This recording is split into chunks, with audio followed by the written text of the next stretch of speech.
एकादशी के व्रत का सीधा प्रभाव आपके मन और शरीर पर पड़ता है। अगर आप एकादशी पर व्रत करने की स्थिति में नहीं भी हैं, तो भी कुछ विशेष कर्म से आप इस दिव्य दिन तिथि का फल हासिल कर सकते हैं। जया एकादशी के दिन कौन से कर्मों से आपको रहना है दूर, ताकि भगवान कृष्ण की कृपा आप पा सके? आइए ये सब कुछ आपको बताते हैं। शुक्लांबरधरं विष्णुं शशिवर्णं चतुर्भुजं प्रसन्नवदनं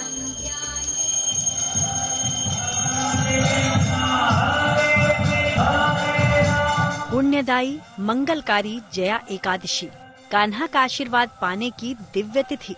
जब भक्तों पर बरसेगा श्री हरि के स्नेह का प्रसाद, पीड़ित ग्रह भी हो जाएंगे शांत अगर विधि से करेंगे जया एकादशी का उपवास।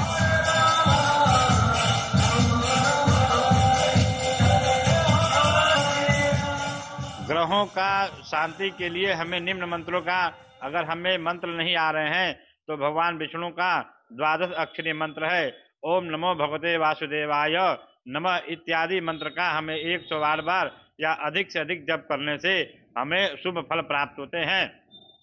और माता लक्ष्मी का ओम ह्रीम महालक्ष्मी नमः, ये मंत्र का जप करने से हमें अभिष्ट फल की प्राप्ति होती है। पूर्व दिशा की तरफ एक पटरे पर पीला कपड़ा बिछाकर भगवान विष्णु का चित्र स्थापित करें, धूप दीप जलाएं और कलश स्थापित करें। वस्त्र, फल, फूल, पान, सुपारी आदि अर्पण किया जाए। दाएं हाथ में जल लेकर पीड़ित ग्रहों को शांत करने की प्रार्थना करें। शाम के समय जया एकादशी की व्रत कथा सुने और फलाहार करें। रात में हो सके तो भगवान विष्णु के किसी भी मंत्र का जाप जरूर किया जाए। ये बहुत पुण्यदायी है। माघ मास में जो व्यक्ति अपने पितरों के लिए पितृदोष की पूजाएं कराता है या ग्रह जनित पीड़ा के लिए शांति करना चाहता है, उपवास करने के बाद भगवान विष्णु का शंख से तर्पण करना, भगवान विष्णु सहस्त्र नाम का जाप करते रहें और भगवान नारायण को अविरल जलधारा लगातार भगवान को अर्पण करते रहें या शालिग्राम जी का पूजन करेंगे तो आपको किसी भी प्रकार का राहु केतु शनि कुछ भी ग्रह आपको कष्ट नहीं दे सकते हैं। मात्र भगवान नारायण के अभिषेक करने मात्र से, शंख से वो दूर हो जाते हैं। सच्चे मन से अगर इन उपायों को अपनाया जाएगा तो सहजता से ही मिल सकती है श्री कृष्ण की कृपा। इसलिए आप भी अपने जीवन की तमाम छोटी बड़ी समस्याओं का समाधान कर लीजिए। जया एकादशी के दिन बिना उपवास रखे भी आप इस व्रत का पूरा लाभ पा सकते हैं। बिना उपवास रखे भी हम ये व्रत कर सकते हैं। जैसा कि शास्त्र में हर प्रकार के उपाय बताए गए हैं। अगर हमारा शरीर अस्वस्थ है या हम व्रत या उपवास नहीं रख पाते हैं तो हम ब्रह्म मुहूर्त में सुबह उठकर नित्य स्नान, नित्य कर्म करने के बाद, स्नान करने के बाद माता लक्ष्मी और भगवान विष्णु का संयुक्त रूप से पूजन करें और उसके बाद हम उनका जप करके अपना व्रत का, उपवास का पारण कर सकते हैं। और फिर सायंकाल के समय पैर हाथ धो करके फिर भगवान विष्णु का और लक्ष्मी माता का पूजन करें। तो आइए हम आपको बताते हैं कि जया एकादशी पर कौन से कर्म आपको श्री कृष्ण की कृपा का भागी बनाएंगे। इसके लिए आपको केवल कुछ कर्मों पर ध्यान देना होगा। जरूरतमंद लोगों की मदद करने का संकल्प लें।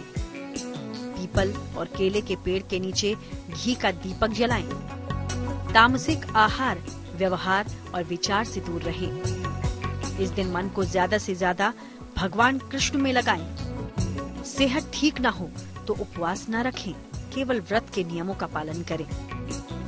उपवास का विशेष नियम ये है कि एक तो स्नान गंगा आदि तीर्थों पे करें, न कर सके तो गंगा आदि तीर्थों का ध्यान करके घर पे स्नान करके शुद्ध रहते हुए पूरे दिन निराहार रहना है।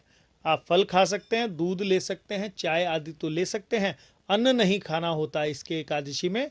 और रात्रि के समय में भगवान विष्णु के नाम का जागरण करें। नाम जागरण ना कर सके तो सोने से पहले भगवान विष्णु का ध्यान करके उनके आराध्य को अपना आराध्य मानते हुए, दोनों का पूजन करते हुए प्रातः काल स्नान करने के पश्चात ही भगवान नारायण को फल आदि निकालने के बाद, उनको भेंट करने के बाद फिर भोजन करें, फिर अन्न ग्रहण करें। तो एक प्रकार से 24 घंटे निराहार रहकर ही उपवास करने से ये फल देता है। इस चमत्कारी व्रत के महाप्रयोगों का लाभ उठाइए।